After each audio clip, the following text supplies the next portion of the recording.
Hi, my name is Rachael Gorham, and I'm a sophomore at McHenry West High School. And today I'm going to read you a story of the three little wolves and the big bad pig. And I'm sure you all have heard about the three little pigs, but this is a little different.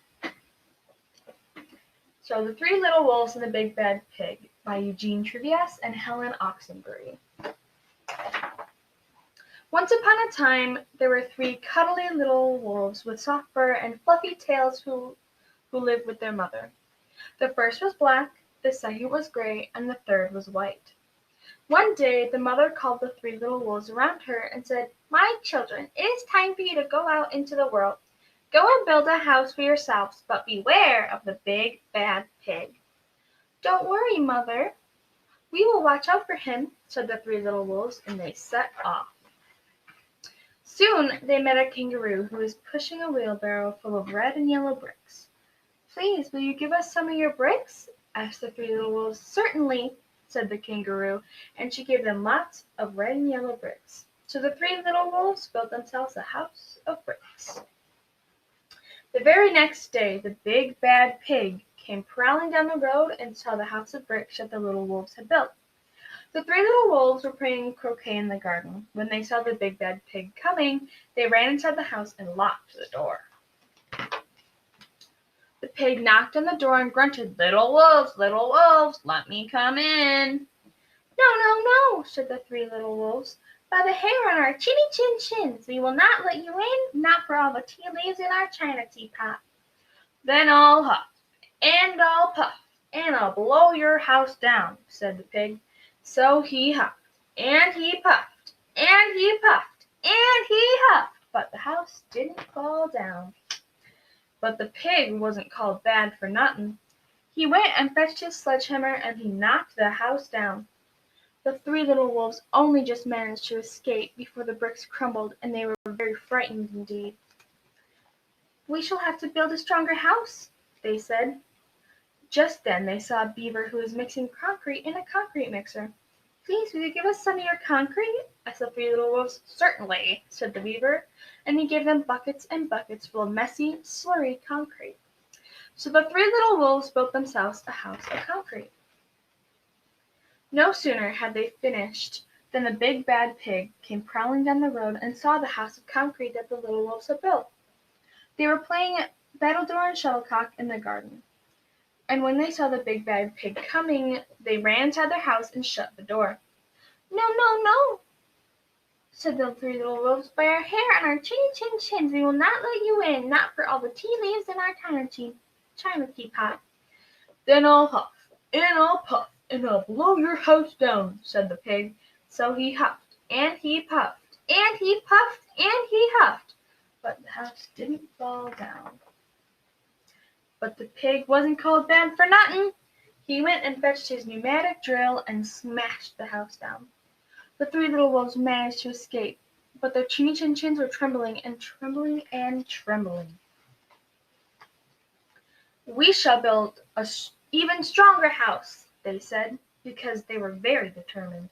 Just then they saw a truck coming along the road, carrying barbed wire, iron bars, armor plates, and heavy metal padlocks. "Please, will you give us some of your barbed wire, a few iron bars and armor plates, and some heavy metal padlocks?" they said to the rhinoceros who was driving the truck. "Sure," said the rhinoceros, and he gave them plenty of barbed wire, iron bars, armor plates, and heavy metal padlocks. He also gave them some plexiglass and some reinforced steel chains, because he was a generous and kind-hearted rhinoceros.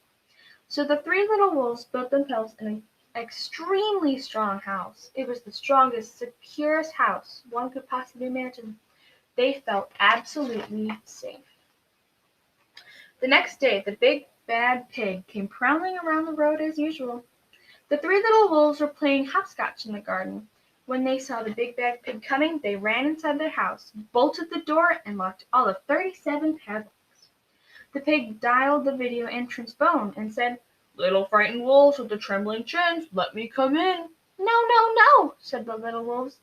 "By the hair on our chinny chin chins, we will not let you in, not for all the tea leaves in our china teapot." "Then I'll huff, and I'll puff, and I'll blow your house down," said the pig. So he huffed, and he puffed, and he puffed, and he huffed.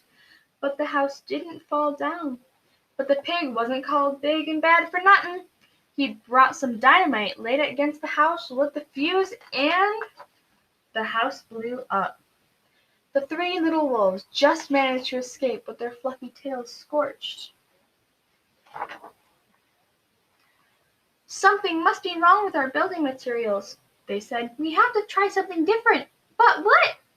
At that moment they saw a flamingo coming down, pushing a wheelbarrow full of flowers. "Please, will you give us some flowers?" asked the little wolves. "With pleasure," said the flamingo, and he gave them lots of flowers. So the three little wolves built themselves a house of flowers.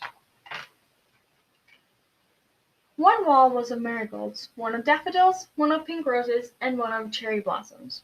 The ceiling was made of sunflowers, and the floor was a carpet of daisies. They had water lilies in their bathtubs and buttercups in the refrigerator. It was a rather fragile house, and it swayed with the wind, but it was very, very beautiful. Next day the big bad pig came prowling down the road and saw the house of flowers that the three little wolves had built. He rang the bluebell at the door and said, "Little frightened wolves with the trembling chins and the scorched tails, let me come in." "No, no, no," said the three little wolves.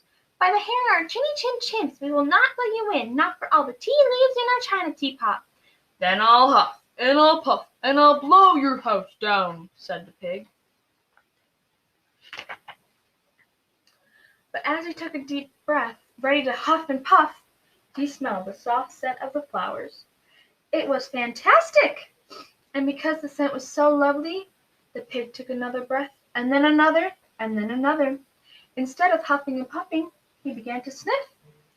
He sniffed deeper and deeper until he was quite filled with a fragrant scent. His heart grew tender, and he realized how horrible he had been. Right then, he decided to become a good pig.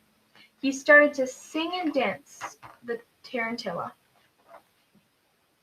At first, the three little wolves were a bit worried. It might be a trick, but soon they realized that the pig had truly changed. So they came running out of the house. They started playing games with him. First they played pig pong, and then piggy in the middle, and when they were all tired, they invited him into the house.